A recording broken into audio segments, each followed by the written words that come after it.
This morning we're going to talk about God's love. Youth, you can go to your class. Don't go in front of the camera, please.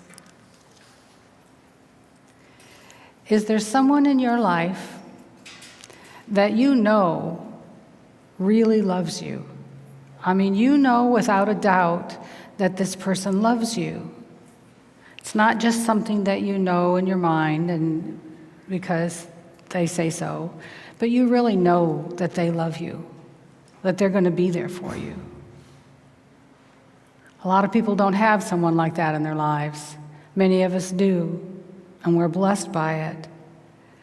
What do you do on your part to let someone know that you really love them, that you really care about them, that they're special to you, that they mean the world to you, that you're important to them, and they are important to you? What are some things that you do? Do you know we sang about God's love for us? We talk about God's love for us, but do you really know deep within you that He loves you? Individually, you, each person sitting here or watching out there on the TV, do you know that God loves you? And do you know that God loves you not just because God is God and God is love, and so God loves everybody, of course, and so you're obviously included. Do you know more than that? Do you know deeper than that? That's what He wants us to know. He wants us to know. Because when we know deep in the core of us that God really loves us, it gives us a security. It gives us a peace. It gives us a joy that can be there no other way. Because it's not just that He loves us, it's all that love entails, all that's involved in it. If you have a spouse, if you have a child, if you have a friend, a parent, a sibling, and you know that they love you, you know that you can count on them, you know they're going to be there, you know that they'll tell you when you're being weird, because they love you, they care about you, they want you to know. God does all those things for us. We're going to look at some of those things this morning. Some of the ways that He expresses our love to us has to do in just our daily provisions. This morning, we've had rain for a couple days. We've had a lot of rain in the last couple weeks here in Oregon, which is normal for us. That's one of the things He does for us. We also have wonderful crops in the summer as we drive around outside of town and we look at the rotating crops and the fields. The farmers do the work. They plant the seeds, they watch it, they tend it, they do the weeds, they do all the things they have to do. But only God can make it grow. Only God can make it taste good. You know, you can go pick a tomato off the vine at one time of the season, and it is so sweet, it's like eating candy. Right, TJ? A different part of the season, if you pick a tomato off the vine, it's not quite as sweet. The skin's a little tougher. It's later in the season. He knows how to make it just right, all of those foods. And He does it so much that we get to have the choice of the things that we like the taste of and we don't like the taste of. That's His abundance for us. He does that because He loves us. We could probably ask people to raise their hands, how many of you like super hot, spicy foods? How many of you like bland foods? And where are you in the middle? And we'd have a lot of different reaction to that. He knows that. He's given us the spices. I mean, this may seem like a simple, mundane thing, but we take God's love and His provision for us and His care of us individually for granted so much. I love seeing the sunshine out this morning, just standing in the warmth of the sunshine. And he gave that to us. He did all of that. The very air that we breathe, that keeps us alive, he provided it. He gave it to us. He knew we needed it. They haven't found another planet that has air like ours. Not that I know of, anyway. He did this for us. The beauty we see, go to the beach, you can go to the mountains, you can go to the lake, whatever you like, you can go to the camp in the woods. He's provided all of that. He loves us. That's a part of his love for us.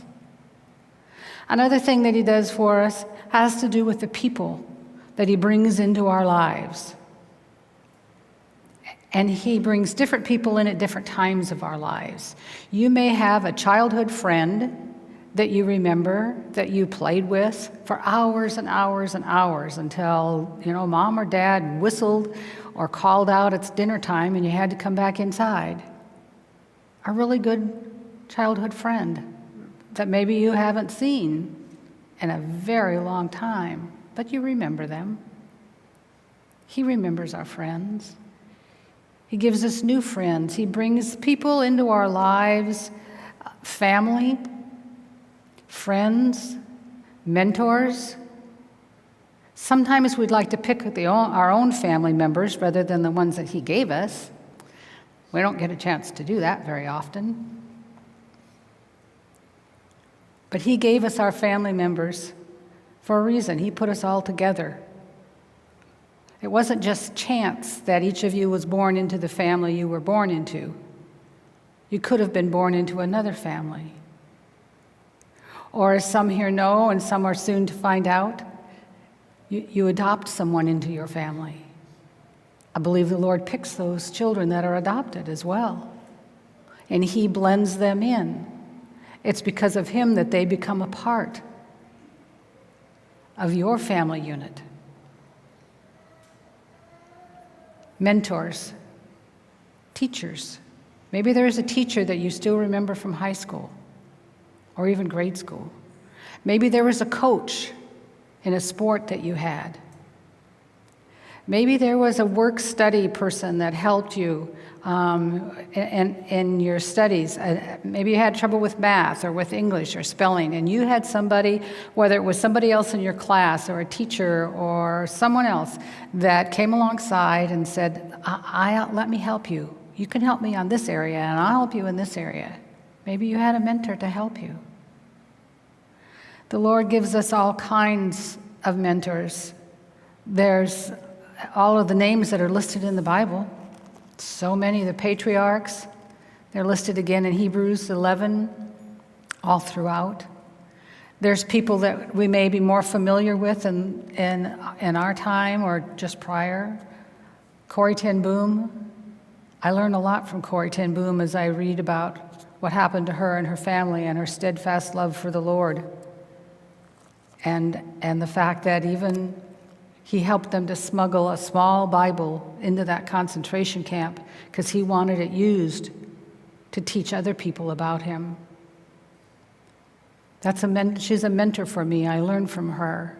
There's Smith Wigglesworth. There's Charles Finney. There's David Wilkerson. There's Catherine Coleman, and the whole list could go on.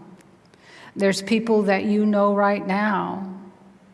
Our pastor Larry Wilkinson is a mentor to us as he listens to the Lord and speaks what the Lord has for us and teaches us and leads us.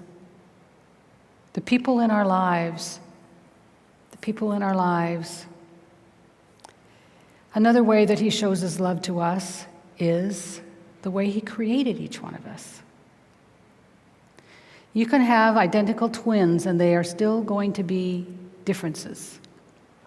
When in high school, I went in class, I had two brothers, identical twins. Their names were Jim and James. And unless they actually stood right next to each other and I could look at them for a time of at least 5 minutes, I couldn't remember which one was which. But there were a lot of differences between the two.